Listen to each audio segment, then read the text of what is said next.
I want to make sure everybody knows too, when you say you're working like with women's volleyball, these are typically national or Olympic level teams, right? You are not their first strength coach. They've had a whole line, right? And they're coming in, let's say, great shape. I think in that world, you're not taking gravel and trying to make emeralds. Like you're literally polishing diamonds and taking them. And so there's not my son's in high school football right now. And so there's this push for like some of the smaller players. You're like, man, I hope that kid grows, or I hope he puts on some muscle because, he's just one of the smallest kids out there and doing it for protection more than anything else. And so you're not running into that aspect. But to that point, we're talking about building trust here. And one of the things that I'm really interested in is these women are at the top of their game, like legitimate in their country. There is not a better volleyball player that you have met, right? And therefore, they've had not just some coaches, but they've had probably some of the best coaches. They might have been coached by an incredible collegiate coach. They might have been in the junior national program. And so they come to your team and you do non-traditional stuff. That's Latin for weird shit. So how do you, when you get a new player in that maybe hasn't seen the way you do things and maybe doesn't trust you, what are some ways that you introduce them into this different, novel, new, weird, different, and the thing is with warm-ups, it's not like, oh, I know you did karaoke, but we do ladders. Like, you're on their feet doing something. You're like, this is way different. How does that go when you have a new player? And what are some tricks to building that trusted relationship with that player? It hasn't always been smooth for the most part. Thank goodness it has been, but yeah, it is. I'm fortunate that when I decided to adopt this philosophy, it was after many years with, big, great companies like Exos with Athlete Performance, and then Exos got this great foundation. And when you're thinking about what I do, remember that I kind of built off of a foundation that was much more mainstream. I was in that Exos Velocity Sports Performance system for also a decade, learning. Right. We're learning all those rules before I decided the most effective way to break them. And luckily, when I broke those rules, when I first started doing this kind of no zombies approach, it was with a team that ended up winning, the Chinese women's volleyball team that ended up winning a gold medal. And so that immediately lent a little bit of credibility to this idea. Like, I'm not going to ruin a team by introducing these kind of fun, more dynamic, stimulating approaches to warm up. I'm really, really thinking about keeping everyone neurally activated and happy and excited and competitive in warm-up. My warm-ups are generally very competitive when I can make them so. Getting success at that level and success in the Netherlands right now, Team Germany is one of the top 8 in the world, top 8 to 10 in the world. And so we're doing this, so that has helped, of course, but that's still skating your question a little bit, that when you first start, there's going to be some pushback.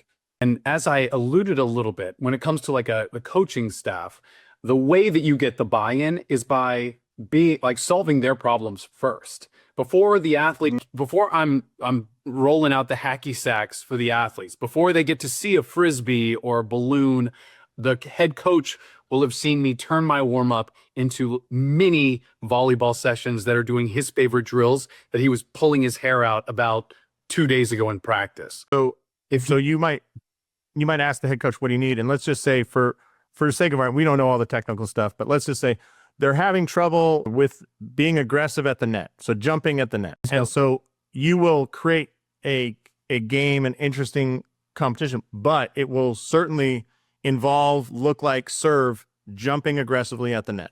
Absolutely. I would have he'd be doing maybe an aggressive blocking drill. I would substitute the next morning. I would substitute his volleyballs for medicine balls to make them really push harder and feel more impact. Would be raising the net maybe a couple of inches, maybe lowering it a couple inches. Like, I am just gonna manipulate, constrain some of these parts of his drill. Right. Put weight vests on them or bungee cords. Maybe I assist them into the movement or resist them. Maybe they have to do it blindfolded, Josh. I don't care, but he's going to see that I'm looking to solve this problem with him, that I am a part of his solution. And that is what he'll see first before he sees a lot of crazy. So although you could solve his desires, you'd be like, oh, we could, let's just say, you're in Southern California, you go, oh, we could do it on the sand at the beach and create the same outcome. You want to give him back what he asked for. So even though that would solve it, you're like, that doesn't look anything like what he asked for, although the end result would be the same. We're going to do it close enough to what you want. Exactly. We're looking to get the exact outcome he's looking for, and more, just from an S&C slant, a more gamified slant, something, I have a whole night to think about how I can take his frustration and turn it into my drill next day. And ditto the physio, so I'm looking to solve their problem. So if I'm doing my job well, they see all of that, and that's the stuff that they're buying me a beer, because of that night. And after a couple weeks of that, that's when I can work in, hey, we're going to do something tomorrow that looks a lot like tag. It looks a lot like tag's even a bad example because I feel like that's a fantastic agility drill that everyone should do. But it's something that's even more abstract that we're going to. So you're pulling out pool noodles and balloons, and people are like, what's going on here? This is weird. Crazy stuff, right? And that's just about creating better athletes, putting a smile on their face.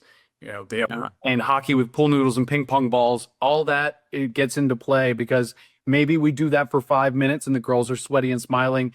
And then head coach sees me putting him into an isometric, a handstand against the wall, holding it for 30 seconds. He understands, they're grimacing now. They're grunting. They're not happy. Then I put them down into a split squat that makes my physio happy. And we take those pool noodles and see which duo can bat the ping pong ball back and forth between their pool noodles the most time in a minute, or while sustaining the isometric split squat. The isometric, love it. Right?